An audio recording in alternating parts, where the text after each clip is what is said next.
आज अगर बात करें बच्चों से लेकर बड़े तक, कंपटीशन का ज़माना है। हर किसी के अंदर जेलेसी, ग्रजेस या फिर कंपैरिजन एक फैक्टर है। स्पेशली मैं स्टूडेंट्स की बात कर रहा हूँ कि अगर मेरा फ्रेंड नीट कर रहा है या फिर मेरा फ्रेंड यूपीएससी कर रहा है तो मैं भी करूँगा। हमने देखा है अभी रिसेंट टाइम्स में बहुत सारे स्टूडेंट्स सुसाइड कर लेते हैं। अभी रिसेंट न्यूज़ है, एक स्टूडेंट ने सुसाइड कर लिया और उसके बाद उसके फादर ने सुसाइड कर लिया। अच्छा। हाँ, रिसेंट न्यूज़ है। सो ये सुन के बड़ा दुख होता है, लेकिन मुझे लगता है इसके पीछे फैक्टर वही होता है जैसे आपने कहा कि आप खुद को पहचान नहीं पाते कि आप उस चीज़ को बिलोंग करते हो क्या नहीं, और आप ट्राई करते हो। तो इस चीज़ को कैसे कंट्रोल करें जहाँ ये कंपैरिजन आता है, ये जेलेसी फैक्टर ह्यूमन नेचर है, इसको ख़त्म नहीं किया जा सकता, कर्टेल किया जा सकता है।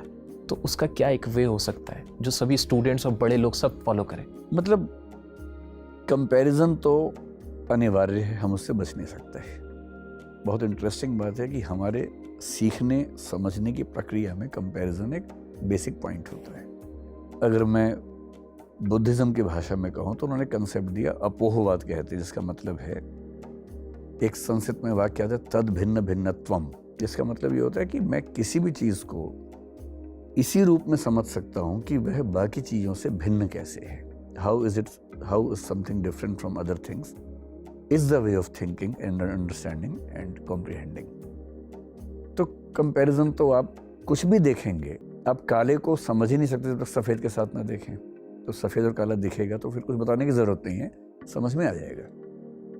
इसलिए हमारी जो कॉन्शियसनेस है वो कंपैरिजन कर करके ही समझती है। ये कॉमन बात है, इसमें कोई खास बात नहीं। असली बात है उस कंपैरिजन को कितना अपने दिल पे लेना है और कंपैरिजन कैसे करना है। एक और इंटरेस्टिंग बात है, ह्यूमन कॉन्शियसनेस को जब स्टडी करते हैं तो उसमें एक बात मानी जाती है, कई लोगों ने मानी, जो मेरे प्रिय एक दार्शनिक सार्त्र हैं, उन्होंने इस पर काफ़ी फोकस किया। अब साइकोलॉजी में कंसेप्ट पढ़ेंगे, मिसिंग टाइल सिंड्रोम बोलते हैं उसको। मिसिंग टाइल सिंड्रोम का मतलब ये होता है कि एक प्रयोग किया गया, एक स्विमिंग पूल बनाया एक बड़े अच्छे कंस्ट्रक्टर ने, सुंदर टाइल्स लगाई, उसमें साफ पानी भरा, पूरे पूल में टाइल्स लगी हैं, एक छोटी सी टाइल की जगह खाली छूट गई है क्योंकि टाइल कम पड़ गई या जानबूझ के नहीं लगाई। अब फिर कई लोगों को बुलाया कि अब देखिए इस पूल को। अब वो आए, देखा क्या पूल है, और सब कह रहे हैं यार बस एक वो तुमने खाली छोड़ दिया। इंटरेस्टिंग बात है कि 999 टाइल्स मिलकर भी उनको उतना सुकून नहीं दे पा रही जितनी बेचैनी उस एक टाइल के न होने से हो रही है। क्योंकि ह्यूमन कॉन्शियसनेस की प्रॉब्लम है कि जो नहीं है उस पर दिमाग ज़्यादा जाता है, जो है उस पर दिमाग कम जाता है। और ये एक्सपेरिमेंट यही साबित करने के लिए हुआ भी था। तो इस कॉन्शियसनेस के भरोसे रहेंगे और सोशल मीडिया के दौर में रहेंगे तो दिमाग फट जाएगा, स्वाभाविक सी बात है।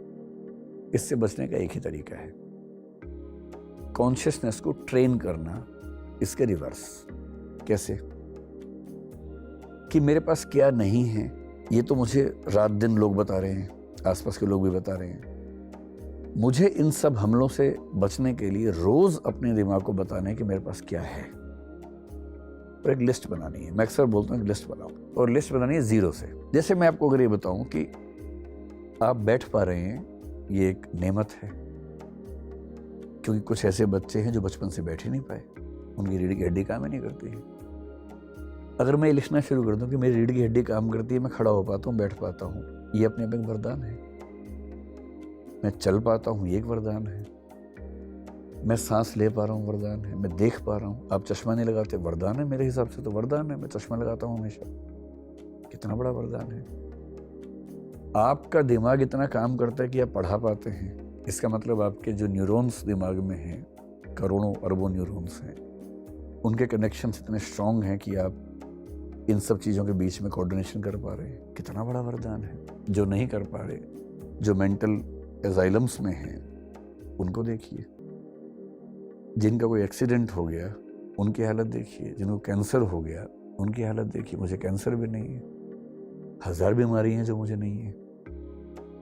जब आप इनकी लिस्ट बनाएंगे, फिर मुझे ये पता है कि मेरी ज़िंदगी में कितना भी दुख हो, अगले 6 महीने कम से कम मेरे घर में खाना बनता रहेगा। ये सुकून अफ्रीका के लोगों से पूछिए, गरीब लोगों से, उनको आज शाम का भरोसा नहीं है। भारत में ही कम से कम 10, 20, 30% लोगों को कल का भरोसा नहीं है, मुझे 6 महीने का भरोसा है। पेरेंट्स तो कहते हैं शर्मा जी के लड़के को देखो। हाँ। मेरे घर में शायद एसी नहीं है, ये मुझे दुख है। जिनके घर में कूलर भी नहीं है उनको देखो एक बार। तो 2 तरीके हैं। पहला, आपके पास क्या क्या है, एक लंबी लिस्ट बनाइए और रोज़ उसको पढ़िए सुबह सुबह। कृतज्ञता महसूस कीजिए, ग्रेटिट्यूड महसूस कीजिए, प्रकृति के प्रति, समाज के प्रति, भगवान के प्रति, जिसको भी आप मानते हैं उसके प्रति। और ये महसूस करना कि मैं तो बहुत अच्छा हूँ। 800 करोड़ की आबादी में कम से कम 300-400 करोड़ से बेहतर स्थिति में हूँ, ये कितनी बड़ी बात है। तो जब जब समाज परेशान करे कि उसका पीएमटी में हो गया, तेरे दोस्त का आईआईटी में हो गया, तेरा नहीं हुआ, मन को खुश रखना कि भाई मैंने कोशिश पूरी की, कोशिश में कमी नहीं आनी चाहिए, कोशिश करनी है जम के। मैं तैयारी आसमान की और मन की तैयारी पाताल गली भी रहे कि भैया सबसे खराब कंडीशन आएगी तो भी हैंडल कर लेंगे। हाँ, कोशिश बेस्ट की करनी है।